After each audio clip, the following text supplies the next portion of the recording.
अब हम स्वीकृति करें कि मैं शांत हूँ, तो इतने मात्र से शांति थोड़ी हो जाएगी, कोई विपत्ति आ जाएगी। अब ये शांत हो, जब हमारे अंदर ज्ञान है कि विपत्ति किसके ऊपर प्रभाव डाल रही, ये क्यों आई है, इसका कारण क्या है, और उस कारण को जानते हैं कि हमारे ही कर्मों का फल है, तो हम बहुत शांत होकर, निरपेक्ष होकर उसको सह लेते हैं। तब शांति रहेगी जब ज्ञान रहेगा। अगर ज्ञान नहीं तो शांति नहीं रहेगी। जी काफी बार ऐसा होता है कि ज्ञान होने पे भी वो नहीं हो पाता, इसका क्या कारण है हमारे? वो ज्ञान केवल ऐसी जानकारी, जैसे स्वप्न में हम देखते हैं कि हम जगे हुए हैं, हम कार्यरत हैं, लेकिन हम सोए हुए होते हैं, जगे हुए नहीं होते। उनको ज्ञान नहीं हुआ, केवल वाचिक ज्ञान है। असली ज्ञान जब प्राप्त हो जाए, बताया ना, जो अंदर से भजन करने से ज्ञान आएगा, तभी एक आता है शास्त्रीय ज्ञान, सुनाकर ज्ञान, और एक होता है अंदर का ज्ञान। अंदर का ज्ञान शांति प्रदान करेगा। जो भजन करोगे, इंद्रियों को भोगों से हटाओगे, और जब असली ज्ञान है तो हमें पता है कि फिर वो शांति भंग नहीं होगी। जब तक ब्रह्म ज्ञान नहीं है, भगवत ज्ञान नहीं है, तब तक तो अशांत रहेगा ही जीव। और जो देखो संत महात्माओं को परम शांत, हर परिस्थिति में शांत, बड़ी से बड़ी विपत्तियां फिर भी सब शांत, नहीं तो परेशानियां सबको अशांत कर देती हैं।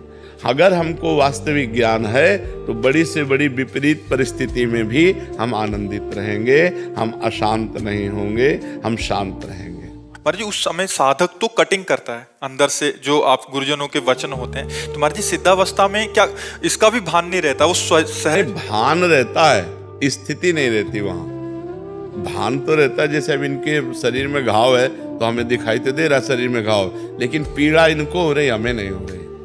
ऐसे इस शरीर की पीड़ा इस शरीर को हो रही, हमें नहीं हो रही। स्थिति प्रज्ञ में ये स्थिति होती है, और साधक इसे काटता है कि मैं शरीर तो नहीं हूं ना, ये शरीर मेरा घर है, मैं इसमें रहने वाला अविनाशी हूं। और जो सिद्ध पुरुष होता है वो अपनी स्थिति में होता है, वो भगवान में चित्त को जोड़े होता है। इसके जो कष्ट होते हैं, भान होता है पर उसका दुख नहीं होता। भान होता है, गर्मी है तो भान होगा पर उसका दुख नहीं है। शरीर में पीड़ा है, भान होगा और उसका दुख नहीं। साधक विवेक के द्वारा काटता है कि नहीं, मैं शरीर नहीं हूँ, ये इसका प्रारब्ध भोग है, इसको भोग लेने दो, मैं इसका देखने मात्र दृष्टा हूँ, मैं इसका भोगता नहीं हूँ। वो बार बार ऐसे कटिंग करके वो अपने आप को बचाता है। लेकिन जो सिद्ध पुरुष होता है वो बचा बचाया भगवान की स्थिति में रहता है, उसको दुख नहीं होता, कष्ट होता है। जैसे पीड़ा हो रही है, सर दर्द हो रहा है तो सर दर्द होगा, लेकिन सर दर्द का दुख नहीं होगा। महाराज जी कटिंग करते करते कितना समय लगता है महाराज जी उस स्थिति में?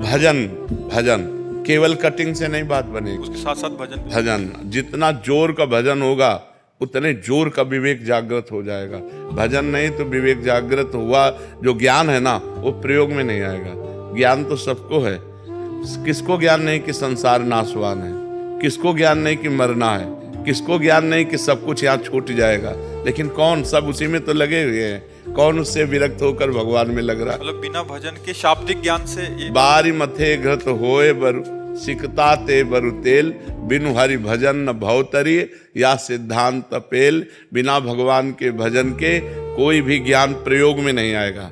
प्रयोग में तभी आएगा जब आप डट के भजन करोगे, संसार से हट के भजन करोगे और खूब डट के भजन करोगे, तब तो ज्ञान विज्ञान सब अंदर जागृत हो जाएगा। जी आशीष दीक्षित जी झांसी से। महाराज जी आपके चरणों में कोटि कोटि प्रणाम। महाराज जी रामचरित मानस के सुंदरकांड में प्रभु अपने स्वभाव का परिचय देते हुए कहते हैं, सन्मुख होई जीव मोहि जबहि, जन्म कोटि अगनाशहि तबहि, मिलत कृपा तुम प्रभु करहि, उर अपराध ना एकहु धरहि। महाराज जी यहाँ प्रभु द्वारा किस प्रकार की सन्मुखता एवं मिलन की बात कही गई है महाराज जी, इस रहस्य को समझाने? प्रभु ने एक और बात कही है जिससे हम प्रभु के सन्मुख होते हैं। जननी जनक बंधु सुत दारा, तनु धन धाम सुहृद परिवारा, सबकी ममता ताग बटोरी, मम पद मने बांध बटोरी।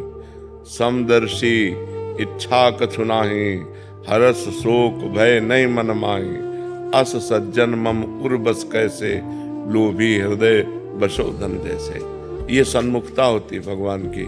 सर्वत्र से अपनी आसक्ति और ममता का त्याग करके एकमात्र भगवान के चरणों में आसक्ति और ममता कर लेना, ये भगवान की सन्मुखता होती है।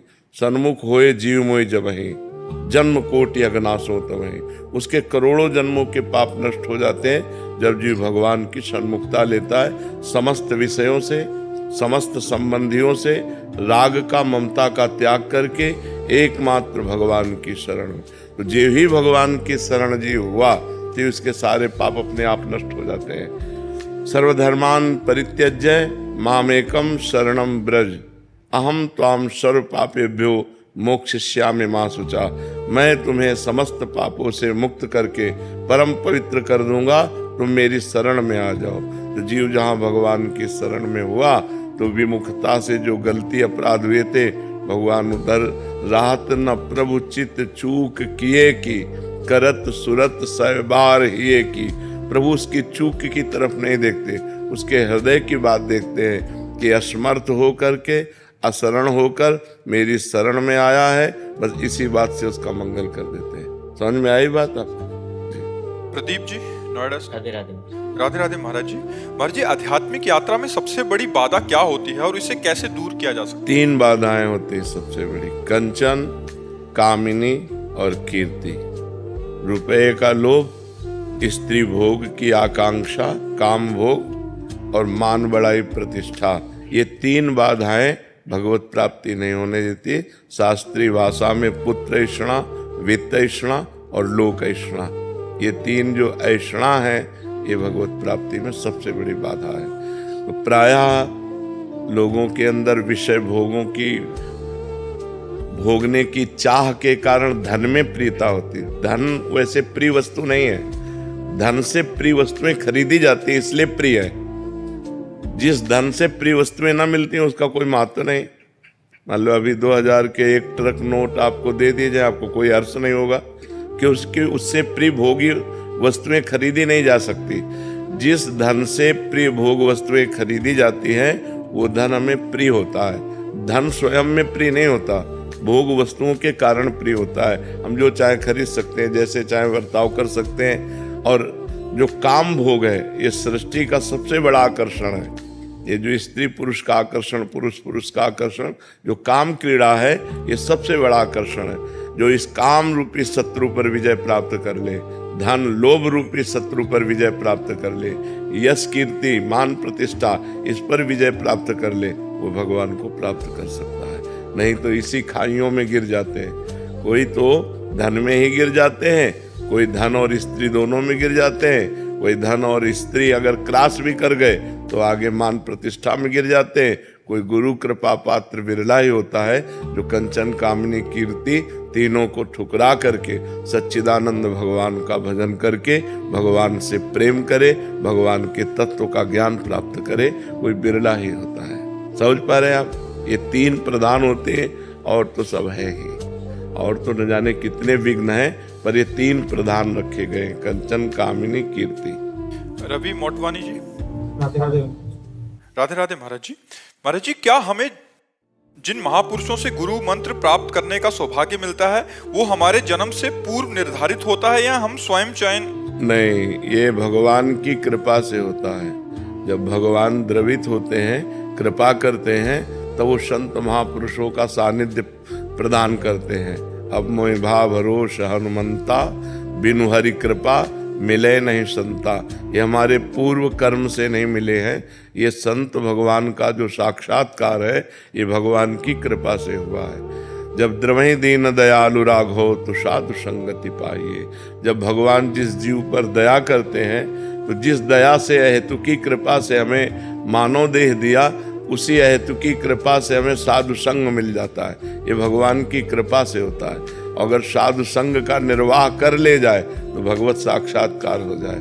जिसे संत संग मिल गया उसकी मति गति कीर्ति सब सुरक्षित हो जाती है। पर यदि उसको स्वीकार कर पावे तो संतों की वाणी को अपने आचरण में उतारना ही संतों के संग का लाभ लेना है। अगर संतों के वचनों को अपने आचरणों में ना उतार पावे तो फिर क्या लाभ। थोड़ी देर बैठे, यहाँ का वायुमंडल सतोगुण है, इसके बाद चले गए, फिर वही माया, फिर वही रजोगुण। अगर हम उनकी बात पकड़ ली तो संसार में रहते हुए भी हम असंग रहेंगे। जैसे जल में कमल का फूल रहता है, आप देखो बिल्कुल जल रहित, और जल में ही पैदा हुआ है। जल में ही रह रहा है, ऐसे संसार में ही पैदा हुए।